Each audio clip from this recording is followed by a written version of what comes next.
What's up guys, how you all doing? It's the On The Field YouTube channel. I'm back. And yes, it's been a while since my last upload, I know. My January videos were copyright striked and taken down immediately, so that kind of sapped my motivation a little. But I'm back to start a new series called Tackle What Ifs. Basically, I'm going to show you a rugby clip. Maybe it's a try, or a backs move, or a forward pick and go, or a combination of them, but it will include a tackle. I'll stop the clip just before contact and see if you can guess what the outcome will be. So will the ball carrier get smashed, or will he run over the defender? And I want you to choose which of the tackle techniques you would use in this situation in a sort of multiple choice quiz. Then I'll show you the remainder of the clip, analyse their action, what happened and why, and what the best option would have been. So you can test your tackling knowledge and learn a little about it in the process. Let's just get started. So this first clip of Tackle What Ifs comes from an England versus New Zealand summer tour game in 2014. Julian Savea, best of his years, catches a high ball and elects not to kick, obviously, and runs straight at his opposite number, Marland Yard. Now this is two wingers sizing each other up. It's really important for wingers to show their dominance on their opposite number, as they will have to go up against each other multiple times during the game. So showing early power can really affect preceding encounters. Anyway, I've paused it here, so comment below who do you think comes out on top and what tackle technique would you use. I'm not going to give you much time here because these players would have little to no time to make their decision either. If you need to, pause the video and comment which of these techniques you would use. Option A, go for a head-on smash. So you'd go waist to chest in height, put your weight behind the hit, try and knock the opponent backwards off their feet. Option B, go for what I like to call drop and drag, where you go waist height, wrap the player and go limp with your bottom half so that you use your body weight to drag the opponent down. Option C, go for a low side tackle. So you'd go for the legs and lower with a side force. So you'd set up so the attacker is running slightly to the side of you, wrap their legs and drive sideways to try and knock the opponent off balance. When considering these options, also consider the size of each player. Savea is an athletic but powerful winger, and Marland Yard is the same but hasn't really proven himself a powerful hitter or tackler on the international stage. So go ahead, choose your options. Okay, let's see what happens.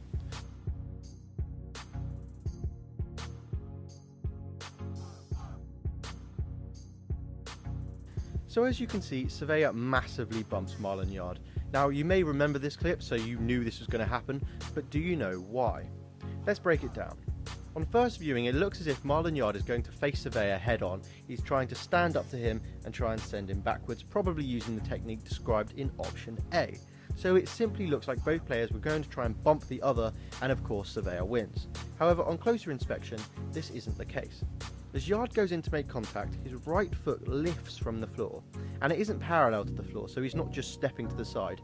He's trying to make his body go limp in the option B technique, where you go for the waist, wrap, and go limp to drag the runner down. While this is a classic tackle technique people are taught from a very early age, it is the worst possible one to do in this moment. Savea, known for his powerful attacking play, has time to plan his approach.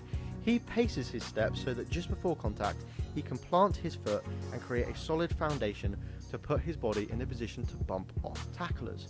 I'd even say that option A, going high, would also not have worked here for Yard because of the body types of the players and the space that Savea has in the run-up to contact.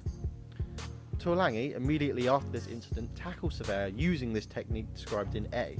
Now this works for two reasons. Firstly, the body type of Tuolangi is perfect for these straight up tackles where he can just put all of his body weight behind the hit, plant a foot and drive into the player. Tuolangi is one of those players who, if he times it right, can do this to anyone. Secondly, Savea had just left a massive collision and was looking around to see if he could and should pass, so he wasn't concerned with preparing his body to bump off Tuolangi. Back to Yard. Marland Yard's body is directly in front of Savea, meaning that while he was going for a wrap and drag, Savea could target his body weight to make contact head on with Yard and shove him backwards. So why was Yard in this position in the first place? Well, I believe that Yard was going to try the tackle technique described in A, where he would try and smash Savea head on, but in the last second changed his mind. Think back to the beginning of the video, when I talked about how this was a chance for each winger to put a big hit on their opposite number and make a statement. It's understandable that Yard would try and attempt to put a big hit on. and I think at the last minute he decided to play it safe and go for a wrap and drag tackle, but his indecision meant that he was massively off balance and straight in front of a top speed Savea that ultimately led to a humbling experience. So for those of you who chose option C, congratulations to you. If Yard had gone lower and tried to wrap his legs, his body would have been really low, meaning Savea would not have been able to bump the centre of mass of Yard without being basically on the floor with him. Even if Savea had been able to knock off Yard's grip, Marland Yard's body would have been in front of Savea's legs, meaning the winger would have been tripped anyway, or at the very least slowed. Obviously it's easy in hindsight to criticise, and the point of this video is not to shame Marland Yard. I'm sure if any of us had Julian Savea running at us, we would end up on our backsides with shorts as full as Gary Lineker's.